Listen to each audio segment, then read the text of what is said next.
untuk manusia yang maha sempurna ini. Tuhan menciptakan bumi, tumbuhan, itu ternyata fasilitas dari Tuhan untuk manusia yang sempurna seperti kita ini. Itu luar biasa sekali menurut saya. Luar biasa sekali. Iya.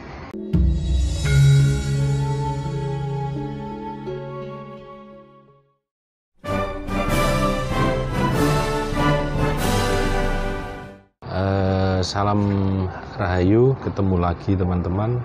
Assalamualaikum warahmatullahi wabarakatuh. Rahayu Sagung Dumadi, Om Swastiastu, salam kebajikan. Sampai ketemu lagi, saya kali ini ditemani Mbak Irma dari Surabaya. Seorang pejalan muda spiritual, seorang pejalan spiritual muda mandiri yang tipe fighter walaupun lemah lembut. Selamat datang Mbak Irma di Sanggar Meditasi Losdol. Ya, barangkali Mbak Irma bagaimana maksud kedatangannya ke Sanggar? Sudah beberapa kali ini Mbak ya? Iya, sudah ya sekitar 2 kali ya, 3 kali. 3 kali. 3 kali ya. Ya, waktu Sanggar belum jadi, Nggih. Masih di bawah kita. Nggih. Gimana Mbak Irma kabarnya? Alhamdulillah baik. Gini Mas Bonang, kedatangan saya ke sini itu mau mencari tahu bahwa meditasi yang diarahkan oleh Mas Bonang ini kan secara instan, ya. Nah, tapi di luar ini tuh banyak pihak-pihak yang mengatakan instan itu yang aneh-aneh seperti itu, yang kurang baik gitu ya. Betul. Lah, tanggapan dari Mas Bonang sendiri tentang hal seperti itu tuh bagaimana, tentang meditasi instan? Iya. Memang pada faktanya metode meditasi yang kita lakukan Mbak Irma, seperti juga Mbak Irma yang sudah buktikan bagaimana dasarnya ya, sehingga dia dikatakan oleh teman-teman lain itu instan. Segala sesuatu yang instan itu tentunya tidak baik. Sebenarnya begini, meditasi itu kan sebuah upaya perjalanan dari kita yang gelora kerinduan kepada Sang Yang Agung itu begitu kuat. Segala upaya, segala cara kita lakukan. Bahkan saya sendiri Mbak Irma termasuk pejalan-pejalan yang keluar masuk Sanggar ya. Dari beberapa aliran-aliran saya mengikuti, dan akhirnya pada sebuah kesimpulan saya bahwa meditasi atau merasakan kehadiran Tuhan dalam kehidupan kita itu tidak seribet itu. Karena apa? Ini upaya merasakan, menyadari dan merasakan eksistensi kita sendiri. Dari aku sejati, antara aku sejati, aku yang lainnya yang tidak sejati ini, bagaimana kita menemukan rasa di situ. Artinya apa? Proses perjalanan ini adalah menjadi diri kita sendiri. Nah, tentunya untuk menjadi diri sendiri, diri kita yang sejati, kan sebenarnya sudah in charge dalam diri kita, sudah merupakan cetak biru kita. Kita tinggal menggeser saja, menggeser paradigma, menggeser mindset, dan menggeser palinggian spiritual kita. Sehingga memang ya langsung bisa kita akses itu. Tapi memang ada satu hal kunci, Mbak. Oke. Ada di sebuah kitab suci itu yang dikatakan, wahai bangsa jin dan manusia, arungilah langit, arungilah bumi, niscaya kamu tidak akan mampu melakukannya kecuali dengan sultan. Sultan itu, ya sultan itu energi dari Tuhan. Apapun yang kita lakukan, ketika yang membangun itu adalah Beliau, bangunan apapun yang kita bangun, kalau Beliau diikut sertakan dan yang membangun adalah Beliau, maka segala sesuatunya akan mudah dan akan sangat kuat. Tidak ada sesuatu pun yang bisa merobohkannya. Nah, kuncinya ya ada di sultan itu, di daya Tuhan itu. Begitu itu kita aktifkan, ya langsung sudah, enggak pakai ngapa-ngapain. Berarti seperti intinya candi. Seperti itu. Seperti zaman dulu orang membangun candi. Lah itu kan sampai detik ini pun itu ada gitu. Ya. Akhirnya ketika kita menempuh jalan itu, banyak hal-hal yang tidak bisa kita mengerti dan hal-hal yang tidak kita jelaskan, menemukan kerangka rasionalnya sehingga kita bisa paham, oh begini ya, oh ternyata ini. Ya itu tadi, sekali lagi Mbak, sultan itu yang paling penting. Mengarungi langit dan arungilah langit yang tidak terbatas, arungilah bumi yang tidak terbatas, niscaya kamu tidak akan mampu. Langit di situ adalah dunia kecahayaan kita, dunia cahaya kita. Bumi itu dunia material kita. Manusia kan antara material dan cahaya jadi satu, sehingga kemuliaan manusia ini ketika menjadi satu, sebuah eksistensi yang namanya manusia. Nah, ketika ya sangat mudah sebenarnya antara manusia yang material dan cahaya tadi, mana yang lebih dominan gitu saja. Kalau yang dominan itu material, cahaya kita akhirnya menjadi resesif dan termarginalkan, ya cahaya kita redup. Sebaliknya, ketika unsur cahaya kita kuat dan mendominasi unsur-unsur material kita, ya materi kita pun akan kita bisa bawa sampai ke kehidupan abadi. Hidup abadi, duduk di sebelah kanan singgasana Tuhan. Begitu kira-kira. Jadi ya, bahkan menurut saya yang instan ini mestinya lebih instan lagi. Mestinya bisa lebih instan lagi. Ya. Karena apa? Ya daya sejati kita sendiri, dayanya Gusti yang kita pakai. Kalau instan berarti tergantung dari apanya. Kalau seseorang bisa mencapai titik instan itu, iya. Karena kan nggak mesti ya, setiap orang kadang beda-beda. Iya, benar. Tidak setiap orang sama, Mbak. Itu unik memang, manusia itu unik sekali. Bahkan saudara kandung kembar Siam pun tidak akan sama dalam perjalanannya. Sangat tergantung dari banyak hal yang ada, karena karma ya, terus karena genetika juga, terus karena ketulusan ya. Ketulusan itu artinya gini, Mbak, kita kembali menjadi apa adanya kita. Sumber kita itu dari awalnya di mana, siapa, ya kita masuk di sumber itu, kemudian dari sumber itulah semuanya berproses. Jadi nanti ada juga karena halangan-halangan lain, misalnya karena kotoran-kotoran ya, teman-teman itu banyak juga yang datang itu dalam kondisi yang kurang bersih dalam arti bukan banyak dosa, Mbak ya. Iya, yang seperti apa? ada energi-energi negatif yang ada di dalam dirinya. Dan itu ada yang dia sengaja untuk diinjeksikan. Iya. Ada yang karena warisan-warisan. Ada yang karena kiriman. Iya. Ada yang karena makhluk lain gitu. Macam-macam.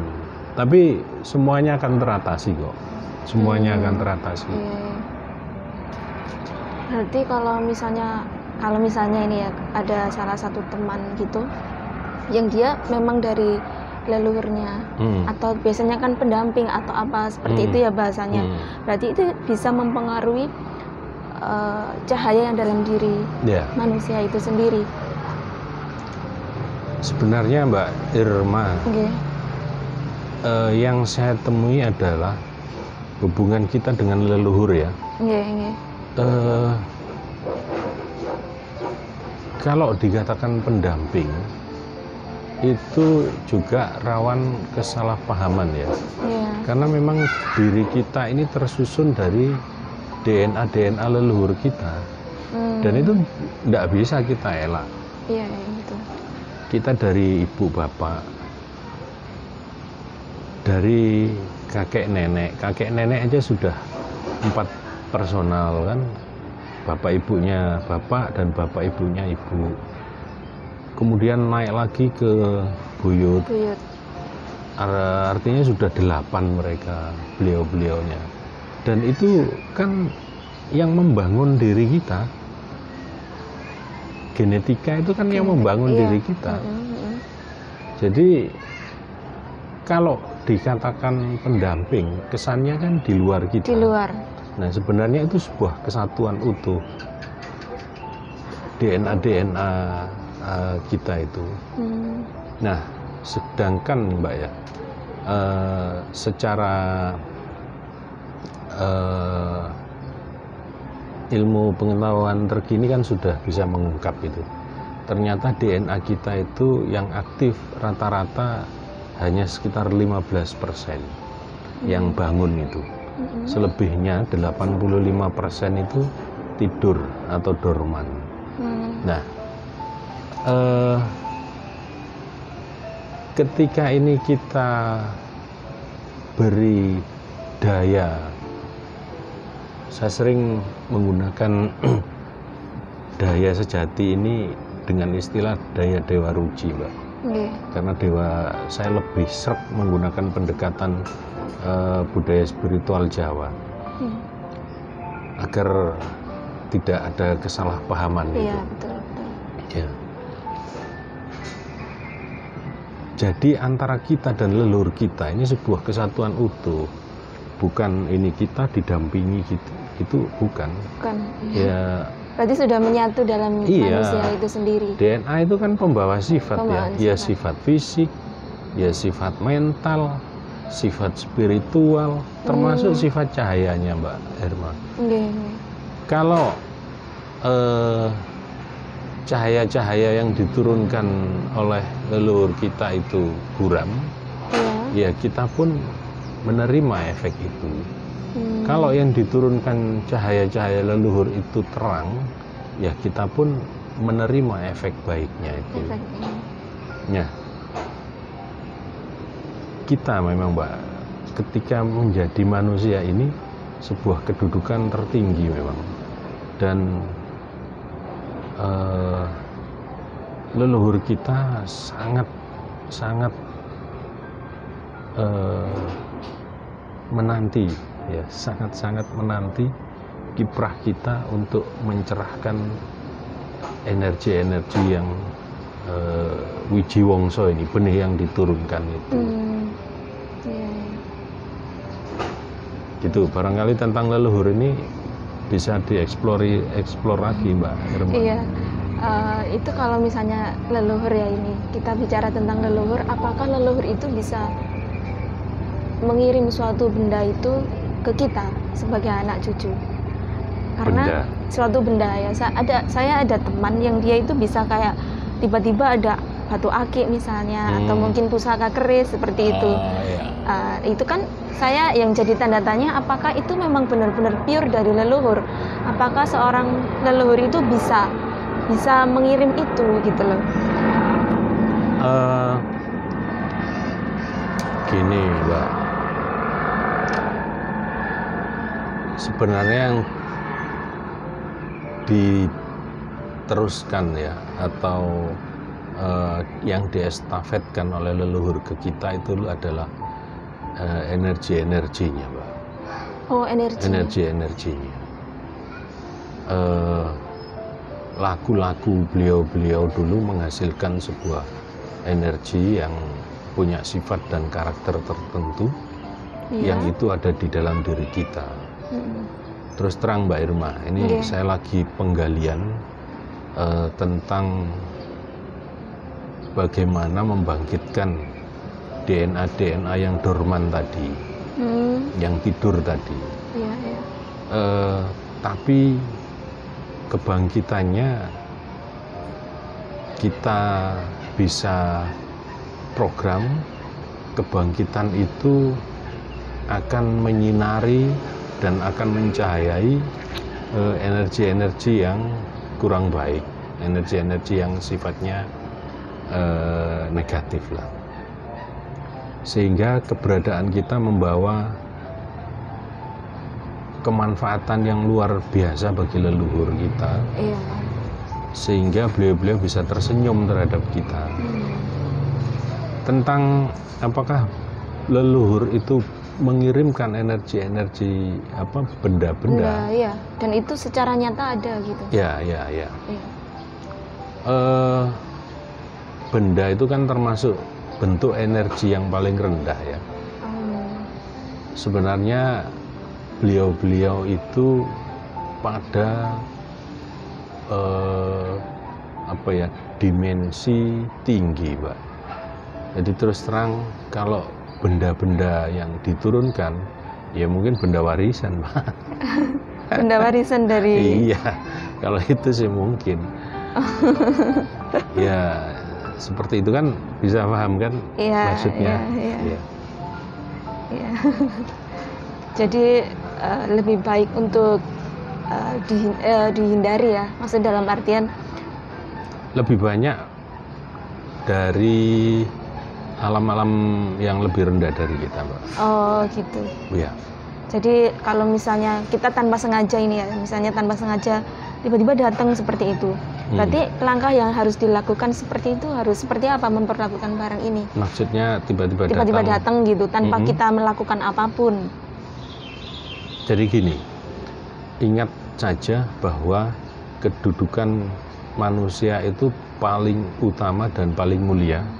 Apapun energi yang itu berupa bendakah, atau berupa cahayakah, atau berupa apapun, kedudukan kita sebagai yang dimuliakan itu jangan goyang dari situ. Artinya begini, terhadap benda-benda pusaka pun tidak ada masalah sama sekali, asalkan kita bisa menguasai mereka. Ingat kedudukan kita tertinggi dan ya kita bukan menguasai ya, kita dalam posisi penataan kepada mereka. Kalau kita tidak punya daya yang lebih kuat daripada benda-benda itu, karena benda-benda yang seperti itu juga punya energi tertentu, Mbak. Punya energi tertentu. Iya, jangan sampai kita dikuasai gitu. Karena kita yang menjadi penguasanya. Dan gini, Mbak, dalam perjalanan ke kegustian ya, menuhan, itu kita benar-benar sendirian. Kita lugu sebagai kita, pendamping atau apapun istilahnya, tidak bisa.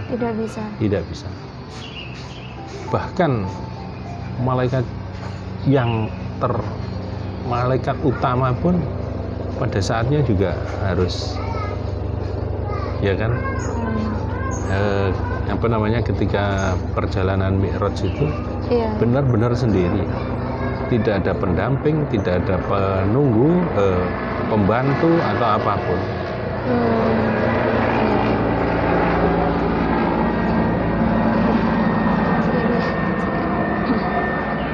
Berarti kalau banyak ada orang meninggal dunia terus dia susah meninggal, itu berarti dia kan masih dikuasai oleh benda di luar itu. Ya, Iya, ada seperti juga itu ya. kasus-kasus seperti itu ada, Mbak. Iya. Karena memang itu tadi kuncinya, Memang kita antara harus sendiri kita dan Tuhan. Tuhan, tidak ada pihak lain. Ketika ada pihak lain itu tadi, mungkin meninggalnya dia susah atau mungkin Ada efek seperti itu kan ada banyak seperti kita itu. jumpai. Iya, betul. Iya. Tidak hanya meninggal saja, ketika dalam perjalanan Mi'raj kita, itu pun akan sangat mengganggu sebenarnya. Oh, berarti itu bisa masuk ke dalam ketika kita meninggal nanti? Iya, banyak kejadian itu, Mbak. Oh, berarti istilahnya belum sempurna seperti itu ya? Ya harus disempurnakan. Oh, dengan cara seperti apa menyempurnakan? Meditasi, Mbak. Iya, meditasi. Jadi gini, Mbak, meditasi Lost Doll itu satu-satunya, kita punya moto ya, dari Tuhan, oleh Tuhan, untuk Tuhan. Untuk Tuhan. Dari Gusti, oleh Gusti, untuk Gusti. Itu ada sebuah rangkuman filsafat dari meditasi itu. Jadi dari Tuhan kita sangkan paraning dumatinya ya ke beliau juga. Yang melakukan adalah beliau juga. Dan untuk apa? Iya, untuk beliau juga, untuk alam semesta ini. Gitu. Ya, berarti untuk apa namanya? Untuk yang leluhur itu tadi, cara kita menghargai mereka berarti iya.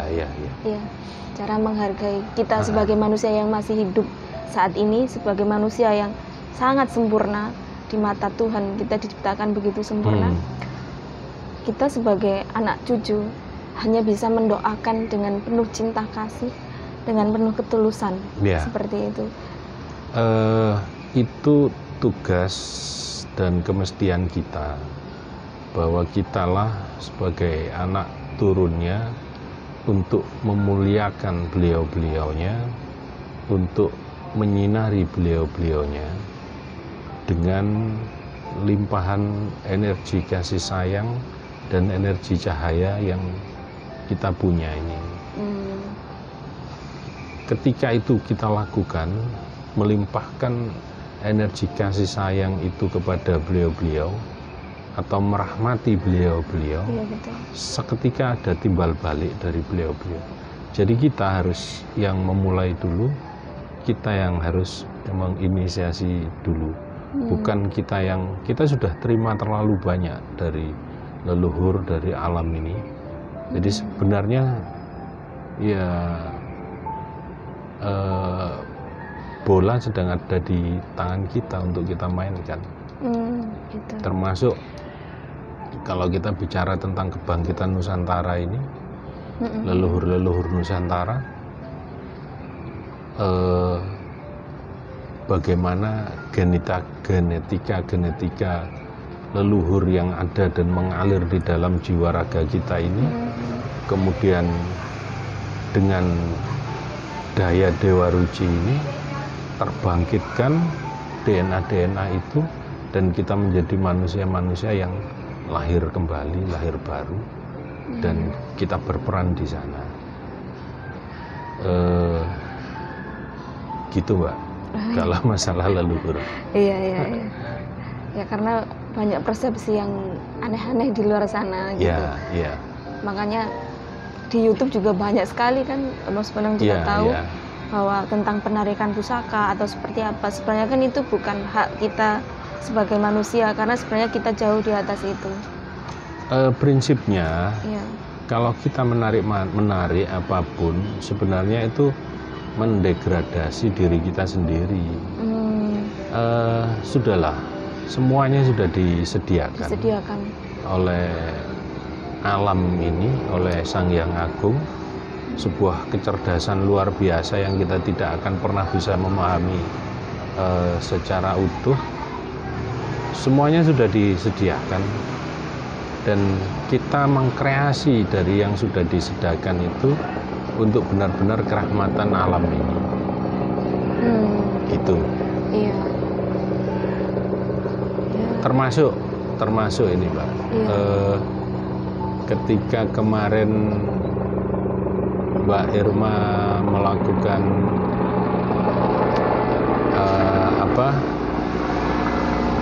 pelimpahan cinta ya, kasih. ada suara helikopter ini. Di sini karena dekat bandara seperti ini. Iya. Pelimpahan cinta kasih kepada ini pohon sebelah ini, kepada alam semesta, kepada bumi. Iya, betul. Nah, saya balik bertanya ini, kemarin pengalamannya bagaimana? Luar biasa sekali menurut saya. Itu pengalaman yang seumur hidup saya baru kali ini merasakan. Nah, itu ketika saya limpahkan cinta kasih dengan setulus hati saya kepada pohon-pohon yang ada di sini, pada tumbuhan yang ada di sini, mereka menunduk kepada saya. Saya kaget loh kok bisa menunduk. Dan ketika Mas Bonang mengarahkan limpahkan cinta kasih untuk bumi, ketika saya limpahkan cinta kasih ke bumi dengan ketulusan hati saya, di situ bumi bersujud di hadapan saya. Saya nggak bisa ngomong apa lagi, nggak bisa ngomong sudah di situ ya. Jadi saya tersentuh, saya bahagia, tapi saya menangis. Tapi menangis saya bukan karena sedih, bukan, tapi ternyata mereka semua itu untuk manusia yang maha sempurna ini. Tuhan menciptakan bumi, tumbuhan, itu ternyata fasilitas dari Tuhan untuk manusia yang sempurna seperti kita ini. Itu luar biasa sekali menurut saya. Luar biasa sekali. Iya. Pengalaman pertama barangkali. Iya, itu pertama kali saya merasakan bumi bersujud di hadapan saya. Itu saya seperti nggak bisa ngomong itu ya apa itu. Luar biasanya Tuhan itu menciptakan bumi untuk manusia gitu. Bukan untuk bangsa jin, bukan untuk siapapun, manusia yang paling sempurna. Yang paling sempurna. Ya itu saya kadang masih bergetar hati saya ngomong itu. Iya. Kalau nangis dan sempat berlinang air mata. Iya. Kemudian seperti ini sebenarnya, Mbak. Iya. Di dalam diri setiap manusia ada siapa coba? Jadi ketika semua alam itu tunduk, dia sebenarnya tunduk kepada siapa? Ada yang agung yang ada di dalam diri kita itulah. Jadi tunduk kepada saya.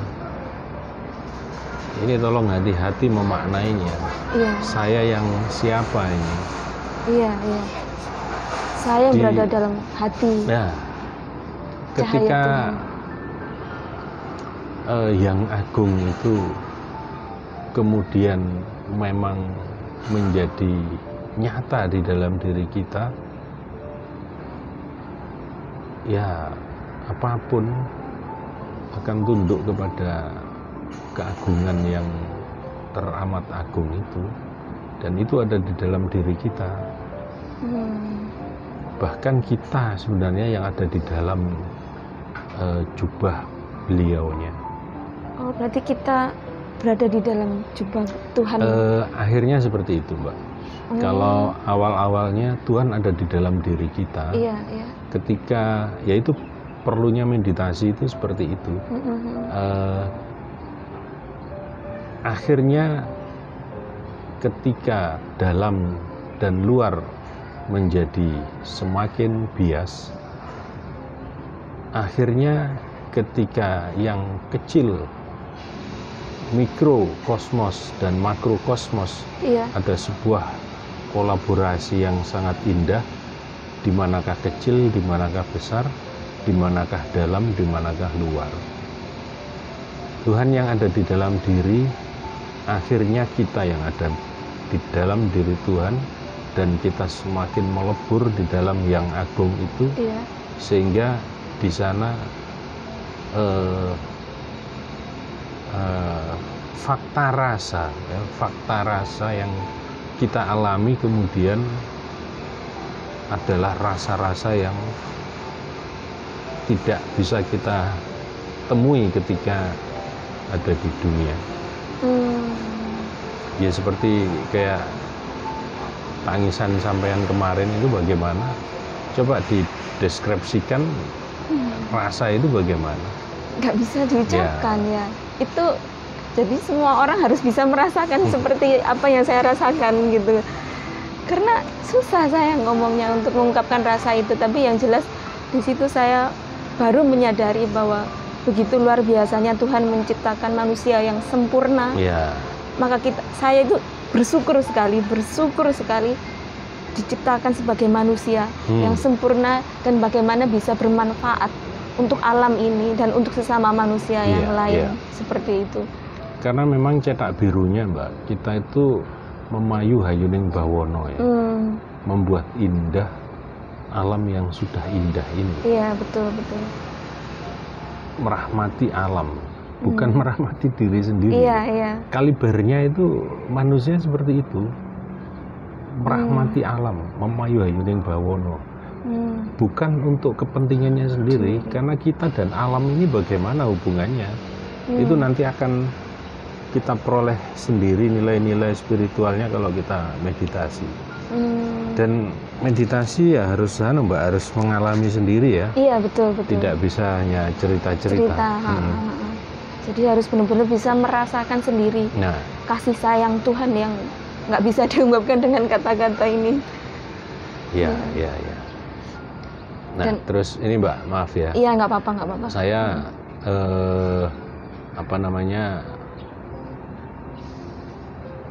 kita tuker-tuker peran aja. Iya. Bisa saya yang menjadi narasumber, bisa Mbak Irma juga. Jadi ketika tadi kita membahas tentang kebangkitan Nusantara ini, iya betul. Di tengah situasi dan kondisi Nusantara kita yang seperti ini, apa yang harus kita lakukan? Karena setelah kita terlahir sebagai manusia baru, yang saya istilahkan lahirnya batara-batara baru dengan kekuatan dan kemampuan yang sudah sebagai seorang kulisah dengan daya sabda, daya bayu, daya idepnya. Apa yang harus kita lakukan di tengah wabah corona yang seperti ini? Sementara saya bertanya dulu lah kepada Mbak Irma. Iya, sebentar ini mengganggu. Iya.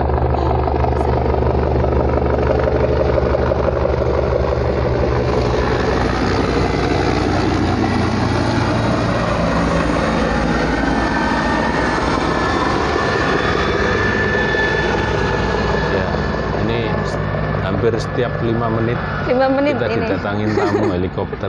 Iya. Kalau menurut saya pribadi dengan kondisi yang seperti sekarang, saya hanya bisa memberi energi murni saya, istilahnya energi cinta kasih saya kepada alam dan kepada seluruh Indonesia dan dunia, agar semuanya cepat berlalu, agar semuanya menjadi normal kembali. Dan bisa merdeka kembali Indonesia, Nusantara, seperti itu. Ya, memang harus ada yang kita lakukan, Mbak. Harus ada yang dilakukan agar kehidupan kita kembali sewajarnya. Ya. Banyak hal yang bisa kita lakukan, termasuk nanti dengan teman-teman di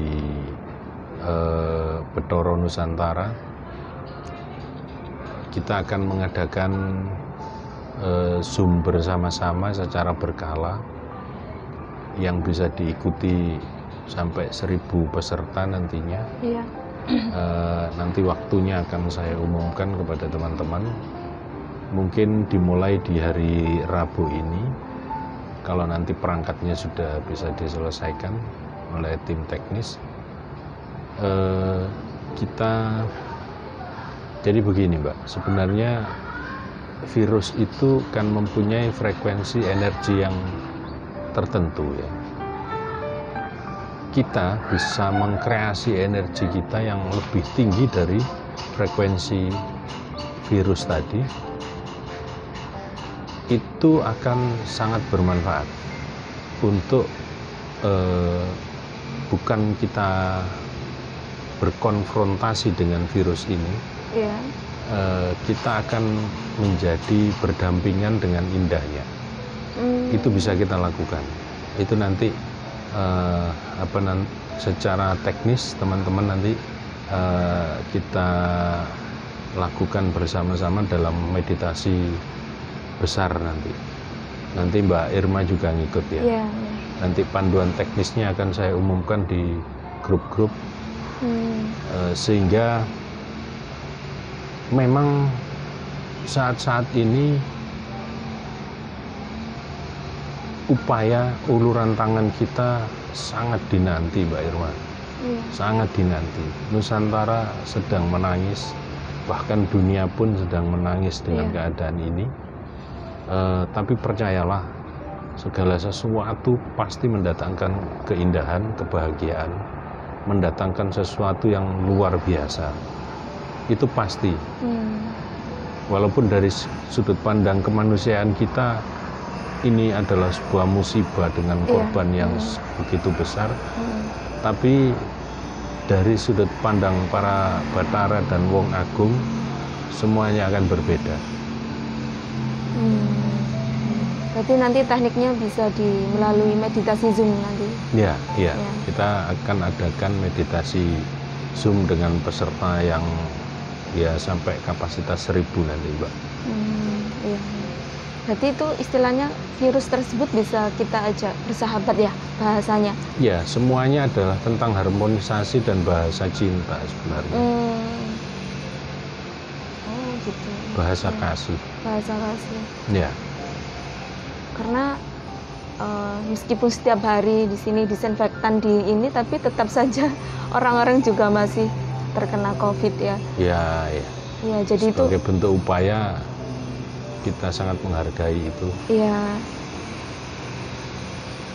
Di sini secara spiritual kita bersahabat, mencoba untuk bersahabat dengan virus tersebut. Ya.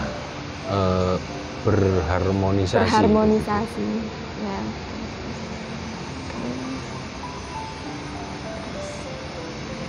Oh ya, kalau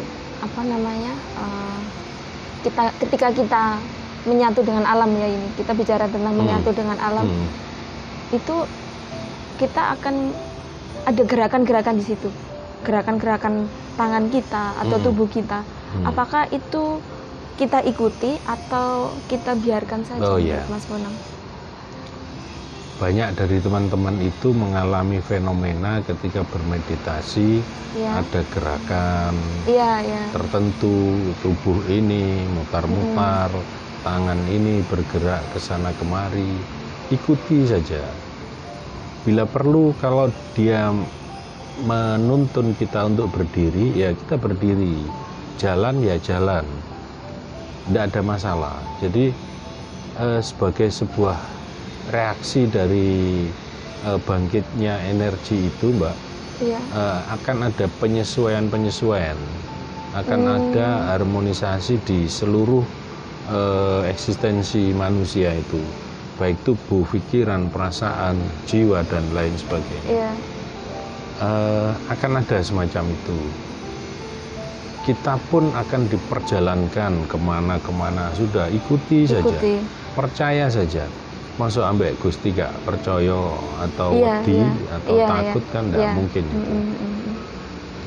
Ikuti dan semuanya akan baik-baik saja. Kita akan terbimbing kok. Karena energi ini energi Dewa Ruci, energi sejati kita. Apapun yang terjadi itu adalah sebagai sebuah bentuk pahatannya dan bimbingannya. Kita mau dipahat kayak apa ya, ya sesuai dengan cetak biru kita akhirnya nanti. Begitu. Iya, iya. Karena ketika saya pernah meditasi di tempat yang hijau seperti di taman atau mungkin di hutan, di dekat hutan gitu, itu memang luar biasa energinya. Tangan saya gerak-gerak sendiri gitu, dan saya merasakan rahmat Tuhan yang luar biasa gitu loh. Ya itu akhirnya, makanya saya penasaran apakah itu memang ini gitu kan. Ternyata memang nggak apa-apa dan diikuti ya. Atau gini Mbak Irma, Iya. ini kan ada pohon sapu tangan di samping sampean itu, ada pohon juwet, ada buah apa yang asem. Bukan, iya sebelahnya asem itu Mbak. Sebelahnya asem. Kedondong itu ya. Oh, kedondong. Iya. Atau yang merambat ini, terserah Mbak Irma. Coba beri daya, limpahkan daya kepada mereka, dan apa respon mereka terhadap Mbak Irma sekarang. Iya. Ini saya pegang atau gini? Udah apa-apa, enggak apa. Dipegang pun enggak di. Apa ini kedondong ya? Iya. Itu juwet. Oh, juwet.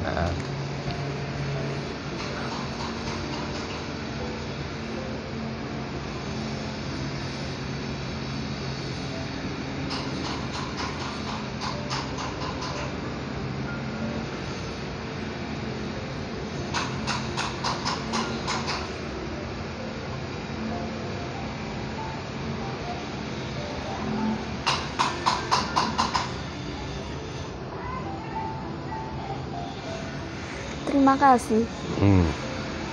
Dia bilang terima kasih katanya. Ya, seperti itulah, Mbak. Iya. Dia ketika saya dengan ketulusan hati saya limpahkan cinta kasih. Dia bilang terima kasih, dan dia membalas cinta kasih saya gitu loh. Jadi kita seperti saling mencintai, kita saling mengasihi. Akhirnya kita dan alam, kalau tadi Mbak Irma bicara tentang penyatuan alam ya, kita akan ada pada sebuah frekuensi kemuliaan dengan pohon, dengan udara, dengan angkasa ini, dengan alam, dengan awan dan semuanya. Itu kita akhirnya tidak menemukan keterpisahan, dan semua saling memberi daya-daya dan energi yang saling menguatkan. Ya memang seperti itu. Kalau banyak teman-teman yang kan penasaran, kok bisa bicara dengan pohon, dengan hewan, dengan benda. Latih saja. Sering kali kita memberi limpahan-limpahan cinta kasih kepada apapun, mereka semuanya akan merespon, dan kita akan tiba-tiba dengan sendirinya kita mengerti apa yang mereka rasakan dan memberi umpan balik komunikasi. Ya seperti itu. Senyum. Saya melihat dia tersenyum. Jadi kayak bahagia gitu. Ya gitulah Mbak Irma. Kita bicara tadi tentang bagaimana instannya, ya kita sudah tidak relevan ya membicarakan instan dan instannya, asalkan kita ya apa caranya begitu menuhan, karena kita sudah berjalan dengan waktu dalam kehidupan ini.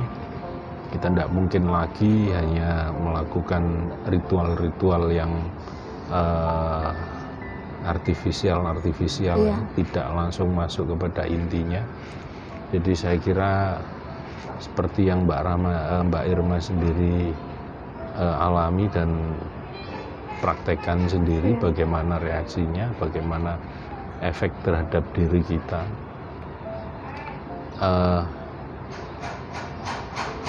Ya bagaimana lagi selain harus dilakukan, apalagi terus. Jadi kita harus setiap hari melimpahkan cinta kasih, bukan hanya untuk ini, tapi untuk siapapun. Bahkan Mbak ya,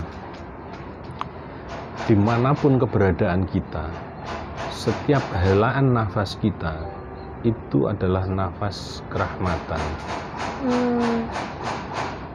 Akhirnya tanpa kita sengaja, apapun tidak kita sengaja, dimanapun kita berada dan apapun yang kita lakukan, setiap hembusan dan helaan nafas kita akan membawa energi dan terang, kerahmatan kepada alam semesta di sekeliling kita. Nah, nanti tinggal powernya sebesar apa itu memang masing-masing kita akan berbeda. Berarti untuk menguatkan power itu tadi kita harus meditasi. Ya, ada teknik-teknik tertentu, Mbak Irma, untuk sebenarnya energi itu sudah kuat ya. Yang terjadi adalah apakah kita banyak tirai-tirai penghalangnya terhadap energi itu. Energi itu laksana energi nuklir yang selalu senantiasa dia bercahaya dan mengeluarkan daya yang luar biasa. Tapi kita yang mempunyai tirai-tirai sehingga tidak bisa mengakses energi itu secara optimal. Untuk melepas tirai itu supaya cepat tembus ya, istilahnya cepat. Supaya dayanya optimal itu. Ya banyak teknik-tekniknya, banyak seperti yang sudah saya sampaikan di YouTube ketika Zoom dengan teman-teman, atau ada kesempatan lain yang juga sudah saya sampaikan ke teman-teman. Cuman memang ada hal-hal tertentu yang kalau tidak ketemu langsung akan mengalami kesulitan untuk saya sampaikan, Mbak. Jadi bukan karena saya tidak mau membagi ya. Ada semacam rasa bahwa saya harus memastikan yang saya sampaikan itu benar-benar sesuai dengan yang diharuskan. Dan itu ya harus ketemu ya. Iya, ya kayak Mbak Irma kesini untuk menggali, kemarin kesini kemudian ada yang perlu digali lagi, karena memang setiap hari proses itu berlangsung, Mbak. Saat ini firman itu selalu baru ya. Kita selalu bergumul dengan kesejatian kita, banyak hal-hal baru yang ditunjukkan. Terus itu berjalan karena itu tidak terbatas. Bukan ini berhenti terus sudah final, tidak ada finalnya perjalanan spiritual itu. Berarti ini meskipun kita sampai tua pun ini semua masih akan berlanjut. Iya. Jadi ini tidak mengenal batas ruang dan waktu. Bahkan Mbak ya, bahkan dalam posisi dan sudut pandang spiritual tidak ada batasan termasuk kematian. Iya. Ya nanti itu kita bahas berikutnya. Iya. Kalau dirasa cukup atau ada yang perlu disampaikan atau ditanyakan lagi? Saya mau tanya tentang sambil diminum, Mbak. Saya juga mau minum, Mbak. Makasih. Tentang mimpi. Mimpi. Iya. Saya pribadi seseorang yang sering bermimpi, tapi terkadang mimpi itu menjadi sebuah pertanda dan itu nyata. Tapi kadang juga hilang gitu aja gitu. Lah menurut pendapat Mas Monang tentang mimpi itu seperti apa? Jadi begini, manusia itu multidimensi. Kita tidak berada hanya dalam dimensi yang linier, tapi kita itu multidimensi yang sangat-sangat kompleks. Membicarakan tentang mimpi itu tidak lepas dari dimensi-dimensi kemanusiaan kita sendiri. Informasi-informasi spiritual kalau bisa kita tangkap dengan meditasi akan tersalurkan melalui meditasi itu. Kalau hambatan meditasi ada, biasanya disampaikan melalui mimpi. Ada juga mimpi itu karena kelemahan kesukmaan kita, sehingga informasi dari luar yang masuk. Nah, itu ya sebuah kekotoran lah, termasuk dari angan-angan liar kita. Kalau kita mengangankan sesuatu dengan kuat, akhirnya terbawa juga ke dalam mimpi. Sebenarnya mimpi itu sebagai sebuah layar layar kedua dari kehidupan nyata kita. Kalau yang merupakan bahasan utama yang mendominasi di pikiran kita, baik pikiran sadar kita dan bawah sadar kita adalah dominasi tentang ketuhanan, maka informasi-informasi spiritual itu akan lebih bening dan akan diberitahukan kepada kita, termasuk melalui mimpi. Ya, berarti mimpi itu terkadang bisa petunjuk, tapi hanya sekedar, tapi kadang ada yang hanya sekedar lewat gitu ya. Iya, iya. Ya. Ada petunjuk yang benar-benar murni, ada juga bisikan serampangan. Apa bisikan? Bisikan serampangan. Oh, bisikan serampangan. Berarti cara membedakannya itu seperti apa? Ya, apakah? Akhirnya kita tahu kalau kita terbiasa. Oh, ini enggak ini. Oh ya. Oh, ini benar. Itu tahu sendiri kok kita akhirnya. Iya, iya. Ya. Mungkin Mas Bonang mau ini lagi. Saya rasa sudah cukup ya nanti. Saya tanya sekarang Mbak Irma. Iya. Mbak Irma meditasi dengan metode ini sudah berapa bulan ya? Saya meditasinya itu kadang meditasi kadang enggak, jadi jarang. Dalam waktu 3 bulan ini itu saya meditasi itu mungkin cuma 1 bulan, ya itu pun nggak rutin gitu, nggak rutin. Kadang karena saya sibuk kerja, saya kadang 1 minggu meditasi kadang 2 kali, ya kadang 3 kali. Ketika saya senggang gitu loh, jadi belum rutin gitu.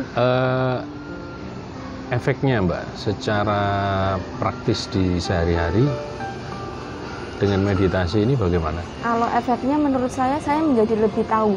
Ketika saya melihat seseorang atau ketika kita berkomunikasi dengan orang lain, oh orang ini ternyata seperti ini gitu. Jadi itu saya cukup tahu saja. Mungkin orang ini karakternya mungkin keras, atau mungkin orang ini membawa energi yang kurang baik, atau mungkin seperti itu ya. Bahkan ketika orang itu memakai kayak susu atau apa sih jenis yang aneh-aneh gitu, itu kadang saya itu ndredeg gitu. Vibrasinya terasa pusing ya? Kadang ketika orang itu membawa jimat atau hal yang di luar kemurnian manusia, kadang saya ndredeg ya. Kalau nggak gitu saya kadang pusing. Nah itu saya cepet-cepet menghindar karena saya nggak kuat ya, belum menguasai itu. Iya. Itu pengalaman saya.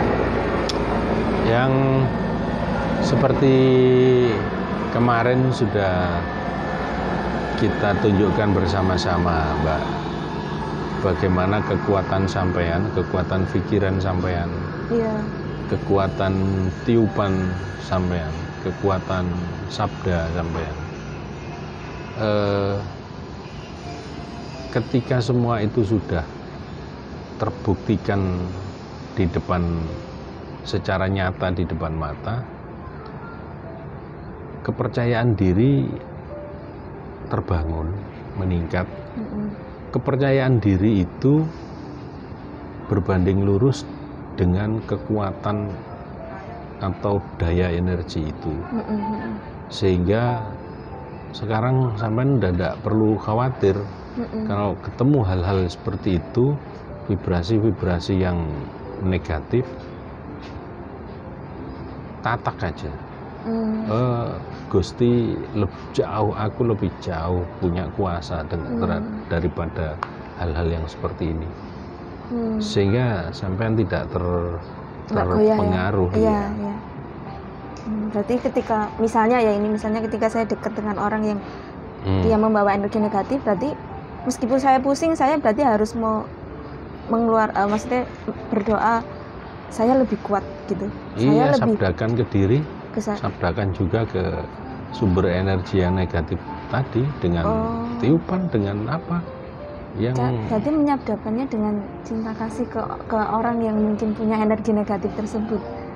iya, sangat bisa itu, sangat bisa. Terus nanti praktekkan aja. Oh iya, saya baru tahu ini. Iya. Iya.